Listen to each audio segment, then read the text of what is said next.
नमस्कार साथियों, स्वागत है आपका अपने YouTube चैनल स्टैंडर्ड जीके गुरु पर। तो साथियों, आज के इस वीडियो में हम एसएससी जीडी की परीक्षा के लिए जीके जीएस का प्रैक्टिस सेट करने वाले हैं, जो प्रैक्टिस सेट आपका प्रीवियस ईयर क्वेश्चन पेपर से लिया गया है। और ये जो क्वेश्चन पेपर है आपका 1 फरवरी 2023 को सेकेंड शिफ्ट में आया हुआ है। तो चलिए स्टार्ट करते हैं। जो फ्रेंड्स क्वेश्चन बार बार पूछे जाते हैं उन्हें हम आपको बताते चलेंगे। तो यदि आपको वीडियो पसंद आए तो चैनल को सब्सक्राइब करिएगा और वीडियो को लाइक करिएगा। आपका पहला प्रश्न है कि जनगणना 2011 के अनुसार भारत के किस राज्य में महिला साक्षरता दर सबसे कम है? तो 2011 की जनगणना के अनुसार राजस्थान की महिला साक्षरता दर सबसे कम है। आपका अगला प्रश्न है, निम्नलिखित में से किसे भारत का फ्लाइंग सिख कहा जाता है? तो फ्रेंड्स, ये जो हमारा सेकंड नंबर है, ये एक बार नहीं, ये रिपीट होता रहता है प्रश्न कि फ्लाइंग सिख किसे कहा जाता है। तो फ्लाइंग सिख याद रखना आपको मिल्खा सिंह को कहा जाता है। तो फ्लाइंग सिख मिल्खा सिंह को कहा जाता है। ये रिपीट होता रहता है प्रश्न एसएससी जीडी में खासकर। आपका अगला प्रश्न है कि 1950-51 में सकल घरेलू उत्पादन में औद्योगिक क्षेत्र का योगदान लगभग कितने प्रतिशत रहा? तो 1950-51 में सकल घरेलू उत्पादन में औद्योगिक क्षेत्र का जो योगदान है वो 11.8% रहा।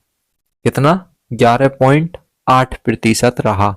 फर्स्ट नंबर यहाँ पर राइट हो जाएगा।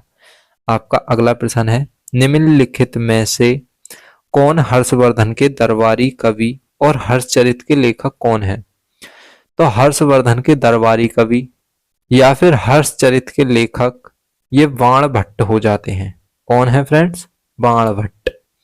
तो आपका अगला प्रश्न है कि भारत के संविधान के अनुच्छेद 100(3) के तहत संसद के किसी भी सदन की बैठक का गठन करने के लिए आवश्यक गणपूर्ति सदन के सदस्यों की कुल संख्या कितनी होनी चाहिए? यानी कोई भी बैठक करने के लिए सदन की उसके सदस्यों की संख्या कितनी होनी चाहिए?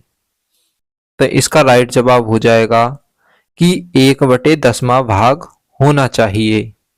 तो यहाँ पर राइट जवाब हो जाएगा 1/10। आपका अगला प्रश्न है प्रश्न नंबर 6, प्रत्येक 12 वर्ष बाद मनाया जाने वाला महाइस्त का अभिषेक एक क्या है? तो एक जैन त्योहार हो जाता है फ्रेंड्स। ये महाइस्त का अभिषेक एक जैन त्योहार है। तो यहाँ पर 4 ऑप्शन राइट हो जाएगा। आपका अगला प्रश्न है 7 नंबर का। यदि फ्रेंड्स आपको वीडियो पसंद आए तो लाइक करिएगा और चैनल को सब्सक्राइब करिएगा। तो 7वां नंबर है, कौशल भारत मिशन को डैश के प्रमुख कार्यक्रम के तहत लॉन्च किया गया था? तो कौशल भारत मिशन को किस कार्यक्रम के तहत लॉन्च किया गया? तो इसे जो लॉन्च किया गया था फ्रेंड्स, कौशल विकास और उद्यमशील मंत्रालय के द्वारा लॉन्च किया गया था। 3 नंबर यहाँ पर राइट हो जाएगा। आपका अगला प्रश्न है 8 नंबर का, रुक्मणी देवी अरुणेला ने किस नृत्य शैली के लिए विभिन्न पुरस्कार जीते? तो रुक्मणी देवी अरुणेला ने किस नृत्य की शैली के लिए विभिन्न पुरस्कार जीते हैं?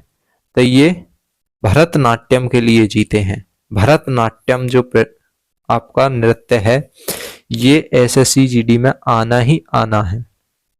आपका अगला प्रश्न है कि भारतीय संविधान के किस अनुच्छेद में कहा गया है कि भारत अर्थात इंडिया राज्यों का एक संघ है? तो किस अनुच्छेद में कहा गया है भारत अर्थात इंडिया जो है ये राज्यों का संघ है? तो अनुच्छेद 1 में कहा गया है भारत अर्थात इंडिया राज्यों का संघ होगा। तो यहाँ पर सेकंड ऑप्शन राइट हो जाएगा।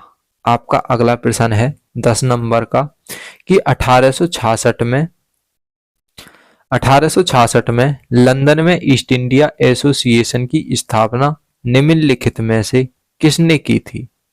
तो 1866 में लंदन में ईस्ट इंडिया एसोसिएशन की स्थापना जो करी थी ये दादा भाई नौरोजी ने करी थी। किसने करी थी? दादा भाई नौरोजी द्वारा की गई थी।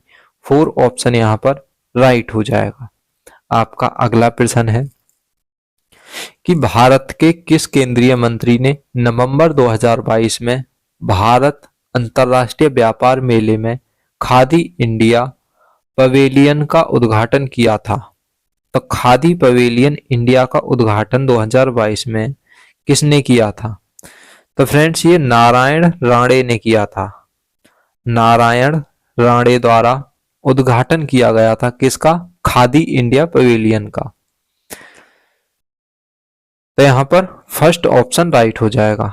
आपका अगला प्रश्न है कि हरित क्रांति का नेतृत्व निम्नलिखित में से किसने किया था? तो हरित क्रांति का नेतृत्व किसने किया था?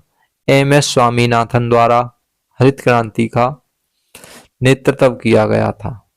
आपका अगला प्रश्न है 13 नंबर का कि मुकाबले को समाप्त घोषित करने के लिए एक क्री स्टाइल पहलवान के पास अपने प्रतिद्वंदी के विरुद्ध कितने अंक होने चाहिए?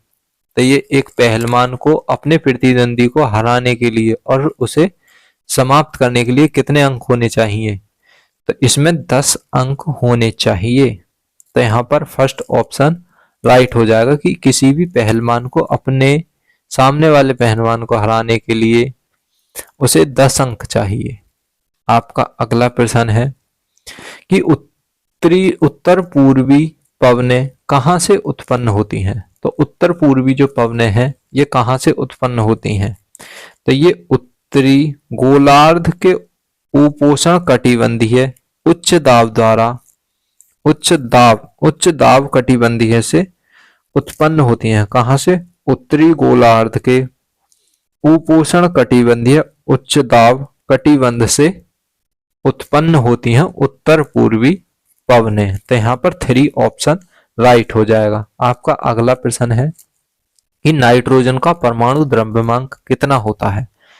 तो नाइट्रोजन का जो परमाणु द्रव्यमान है ये 14 है। तो सेकंड ऑप्शन राइट हो जाएगा। अगला प्रश्न कि असम का शास्त्रीय नृत्य किससे प्रेरित है? तो असम का जो शास्त्रीय नृत्य है ये किससे प्रेरित है? तो असम का शास्त्रीय नृत्य ये भक्ति आंदोलन से प्रेरित होता है। तो यहाँ पर 3 ऑप्शन राइट हो जाएगा। आपका अगला प्रश्न है कि माइक्रो फाइनेंस ऋण को किसी भी संप्राशित की आवश्यकता होती है या नहीं होती? तो माइक्रो फाइनेंस ऋण को किसी भी संप्राशित की आवश्यकता नहीं होती। तो यहाँ पर 4 ऑप्शन राइट हो जाएगा।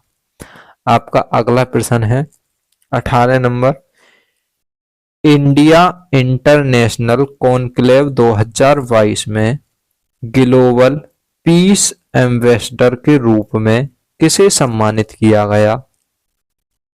तो इंडिया इंटरसेफ कॉन्क्लेव 2022 में बबीता सिंह को ग्लोबल पीस एम्बेसडर के रूप में सम्मानित किया गया। तो यहाँ पर 4 ऑप्शन राइट हो जाएगा, बबीता सिंह। आपका अगला प्रश्न है निम्नलिखित में से कौन सा जीवाणु संक्रामक का एक लक्षण है? तो निम्नलिखित में से कौन सा एक जीवाणु संक्रामक का एक लक्षण है? तो जीवाणु संक्रामक का एक लक्षण बुखार होता है। तो यहाँ पर 3 ऑप्शन राइट हो जाएगा। आपका अगला प्रश्न और लास्ट प्रश्न कि विषम का चयन करें कृषि सांकेतिक प्रक्रियाएं। तो संकेत है कृषि प्रक्रियाएं कौन कौन सी होती हैं? तो ये कृषि प्रक्रियाएं से अलग बताना है। तो इसका जो उत्तर है आपको कमेंट करके बताना है। जो कृषि प्रक्रिया कौन सी होती हैं? तो कृषि प्रक्रियाओं से अलग की जो प्रक्रिया है वो कौन सी है, आपको कमेंट करके अवश्य बताना है। और वीडियो अच्छी लगे तो लाइक करना, अपने दोस्तों के साथ शेयर करना और चैनल को सब्सक्राइब करना।